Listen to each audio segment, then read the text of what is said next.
Hi influencers, welcome back to my channel. So in today's video, I'm going to be focusing on 5 things that you want to know about the RHIA exam. I have a lot of questions that I have been asked about most of the credentials, the RHIT, RHIA, coding credentials. Today I'm going to focus on the RHIA, and that's because I narrowed down my questions that I have received, just about 50 plus questions, to 5 of the top questions that you want answers to. So let's go ahead and jump right into this video. I do have my notepad here on my lap to keep me on track and stay focused as to the 5 things I want you to know about these questions. The first one is, can I use my textbook during an exam? No, God, please, no, no, no. And the answer is no, you cannot. Most exams don't allow you to use textbooks.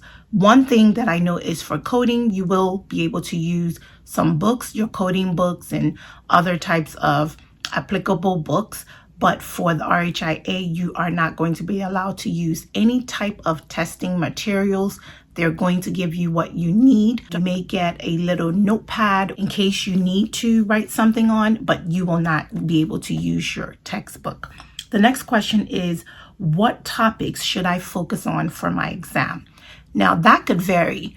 My starting point when I took my exam is I focused on all my domains, but I did categorize them in different levels as to how you should study. But you want to focus on your domains. You want to make sure that you have all your materials.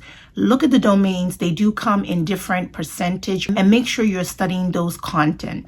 You want to make sure you're using all the materials possible to get your study on. So if it's the assessment and things like that, you want to be sure that you're doing what you need to do for your exam preparation.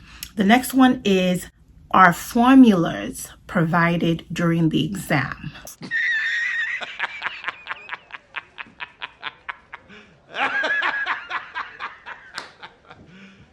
You serious?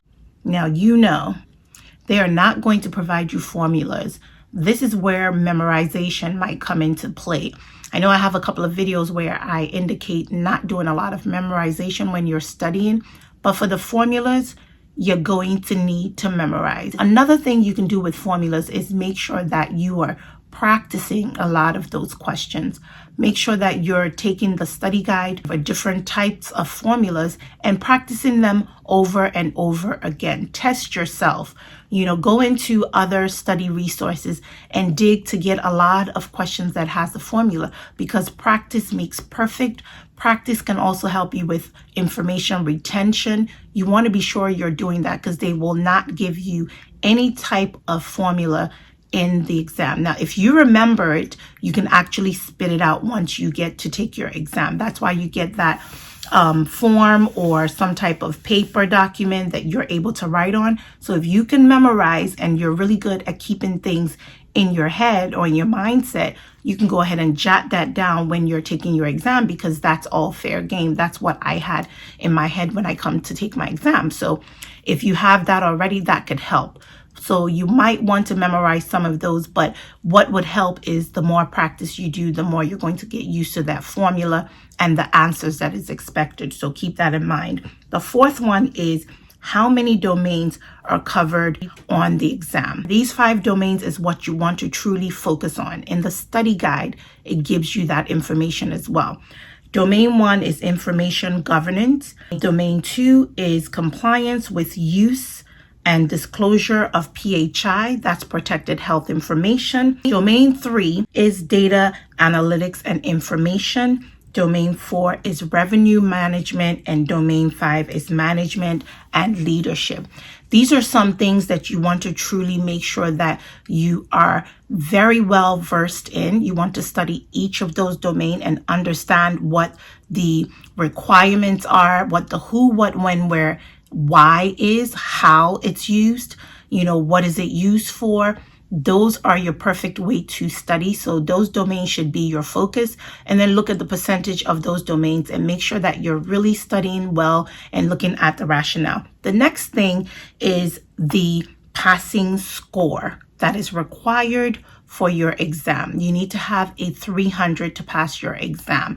Anything lower than that, you will fail the exam, even by 1 point. So keep that in mind. You need a 300 for the RHIA. You want to make sure you're studying. You want to make sure that you're using all resources that you have, and be sure that you're well prepared for your exam. So guys, these are my top 5 questions that most people will ask me. I wanted to bring that to you all so you know how to better prepare and get ready to ace that exam. Keep on influencing, and I will see you on the next video.